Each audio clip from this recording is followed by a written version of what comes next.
എന്തായാലും ഇന്ന് വൈകുന്നേരമുള്ള ചായയും കടിയും മുതൽ ഷിംജിത മഞ്ചേരി ജയിലിൽ 14 ദിവസത്തേക്ക് റിമാൻഡിലായിരിക്കുകയാണ്. വളരെ സന്തോഷം. ഈ അടുത്തൊന്നും കേരളക്കര ഇത്രയും വലിയ ഒരു തൂക്കൽ കണ്ടിട്ടുണ്ടാവില്ല. നരഭോജി ഷിംജിതയെ മഞ്ചേരി സബ് ജയിലിൽ കൊണ്ടുവന്നു. ആഹാ, പർദ്ദയൊക്കെ ഉണ്ടല്ലോ. ആരായി വരുന്നേ?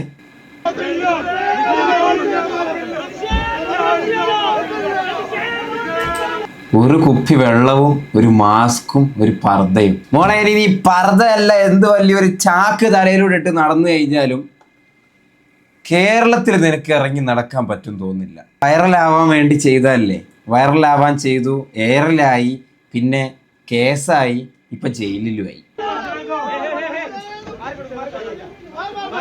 എന്തോരം ആൾക്കാരാ വന്നിരിക്കുന്നേ.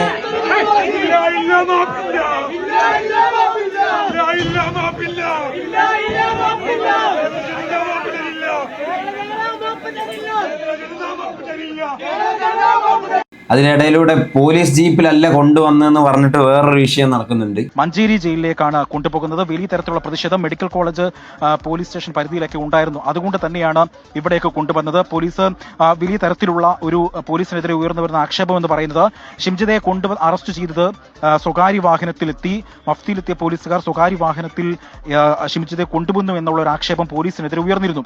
ഇപ്പോൾ നമ്മൾ ആ ദൃശ്യങ്ങൾ കണ്ടതാണ്. ഷിംജിതയെ കോടതിയിലേക്ക് കൊണ്ടുവന്നത് എന്നാൽ പോലീസിന്റെ ഔദ്യോഗിക വാഹനത്തിൽ, മെഡിക്കൽ കോളേജ് പോലീസിന്റെ ഔദ്യോഗിക വാഹനത്തിലാണ് ഷിംജിതയെ ഇവിടേക്ക് കൊണ്ടുവന്നത്. അതിനു മുൻപ് വലിയ തരത്തിലുള്ള ഒരു പ്രതിഷേധം ഉയർന്നതിനെ തുടർന്നാണ് അത്തരത്തിൽ കൊണ്ടുവന്നത്. പോലീസ് പറയുന്ന പ്രധാനപ്പെട്ട ഒരു കാരണം, ഇത് വലിയ തരത്തിൽ സാമൂഹ്യ മാധ്യമങ്ങളിലടക്കം വലിയ തരത്തിൽ വിമർശനങ്ങൾക്കും ചർച്ചകൾക്കും നിലനിന്നിരുന്നൊരു കേസാണ്. അതുകൊണ്ട് തന്നെ പ്രതിയുടെ സ്വകാര്യത മാനിച്ചുകൊണ്ട് പ്രതിയുടെ ജീവൻ സംരക്ഷണം നൽകുക എന്നുള്ള ഉദ്ദേശശുദ്ധിയോടുകൂടി മാത്രമാണ് ഇത്തരത്തിൽ പോലീസിന്റെ ഭാഗത്തു നിന്നും ഒരു നടപടി ഉണ്ടായത്. അതുകൊണ്ടാണ് സ്വകാര്യ വാഹനത്തിൽ, അതായത് പോലീസ് ഉദ്യോഗസ്ഥന്റെ തന്നെ വാഹനമായിരുന്നു, പോലീസ് ഉദ്യോഗസ്ഥന്റെ വാഹനമായിരുന്നു. കൊച്ചു കള്ളി ചുളുവിന് food and accommodation with stable salary അടിച്ചെടുത്ത് കളഞ്ഞല്ലോ. കൺഗ്രാജുലേഷൻ. ഇന്നലെ ഒരു അപരാധം വന്ന് പറഞ്ഞിട്ടില്ല, 620 രൂപയാക്കിയിട്ടുണ്ട്, അന്തസ്സോട് കൂടി പോണം എന്നൊക്കെ പറഞ്ഞിട്ട് എന്തോ ഒരു അപരാധം വിളിച്ചു പറഞ്ഞു പോയിട്ടുണ്ടായിരുന്നു. തലച്ചോറിന് പകരം പൊതിച്ചോറുള്ള ആളുകൾ അങ്ങനെ പലതും വിളിച്ചു പറയും, അതൊന്നും നോക്കണ്ട. ഏതായാലും ഇപ്പോൾ 14 ദിവസത്തേക്ക് റിമാൻഡ് ചെയ്ത ഷിംജിതയെ ഇപ്പോൾ മഞ്ചേരി ജയിലിലേക്കാണ് കൊണ്ടുപോയിട്ടുള്ളത്. ജില്ലാ ജയിലിലേക്കല്ല, മഞ്ചേരി ജയിൽ. എന്തായാലും പ്രതീക്ഷിച്ചതിന്റെ അപ്പുറം റീച്ച് ആയിട്ടുണ്ട്. കേരളത്തിൽ ഇപ്പോൾ ഒരു 3.5 കോടി 4 കോടി ജനങ്ങൾ, അതിൽ 3 കോടി ജനങ്ങൾക്കും മേഡത്തിന് ഇപ്പോൾ അറിയാം. ഇനി പർദ്ദയല്ല, അതിൻ്റെ മുകളിൽ എന്തിട്ട് വന്നു കഴിഞ്ഞാലും മേഡത്തിന് മനസ്സിലാവും.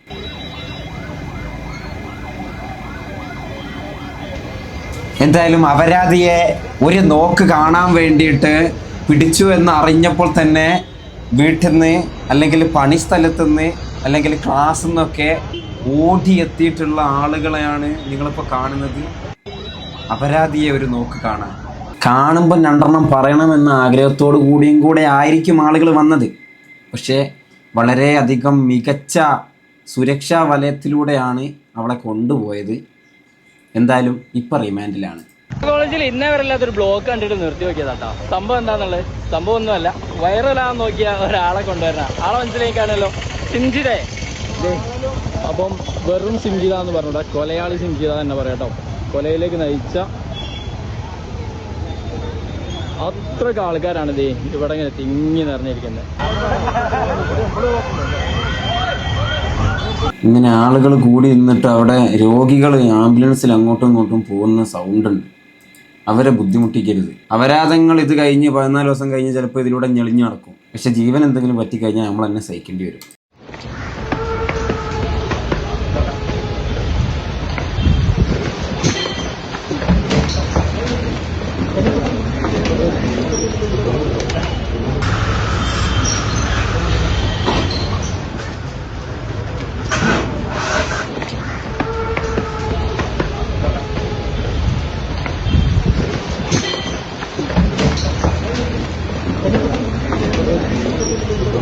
എന്തായാലും 2026 ആയതിനു ശേഷമുള്ള കേരളക്കര ഒന്നടങ്കം കാത്തിരുന്ന ഒരു തൂക്കലായിരുന്നു അത്. നമ്മുടെ ഷിംജിത സ്വന്തമാക്കിയിട്ടുണ്ട്.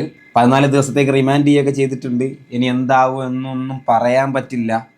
എന്തായാലും ആ അമ്മയുടെ കണ്ണീരിന് നീ നാളെ കണക്ക് പറയേണ്ടി വരും. നരകിച്ചേ നീ ചാവുള്ളൂ, അതിൽ യാതൊരു സംശയവും വേണ്ട. മനുഷ്യത്തുള്ള എത്ര ആളുകൾ ഈ ന്യൂസ് അറിഞ്ഞിട്ടുണ്ടോ അവരുടെ മൊത്തം പ്രാക്കും നിനക്കുണ്ട്. നല്ലപോലെ നീ എന്തായാലും മരിക്കൂല, അതുറപ്പാ. ഇവിടെ നീ ഇല്ലാതാക്കിയത് ഒരു മനുഷ്യന്റെ ജീവൻ മാത്രമല്ല, ഇതുപോലെ എന്തെങ്കിലും പ്രശ്നങ്ങൾ അനുഭവിക്കുന്ന സ്ത്രീകളുടെ സുരക്ഷയും കൂടെയാണ് നീ ഇല്ലാതാക്കിയത്. നാളെ ഒരാൾ ഇതുപോലെ എന്തെങ്കിലും ഒരു ഇൻസിഡന്റ് ഉണ്ടായെന്ന് പറയുമ്പോൾ ആളുകൾ സഹായിക്കാൻ വേണ്ടി മടിക്കും.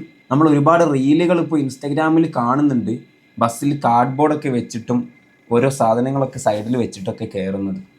എൻ്റർടൈനിങ് ആയിട്ട് ക്രിയേറ്റ് ചെയ്യുന്ന കണ്ടന്റുകളാണെന്നുണ്ടെങ്കിലും ഒരുപാട് അർത്ഥവത്തായിട്ടുള്ള കാര്യങ്ങൾ അതിലുണ്ട്. ഇതുപോലെ പ്രതികരിക്കുന്ന സ്ത്രീകളുടെ വായയും കൂടെയാണ് നീ അടപ്പിച്ചത്.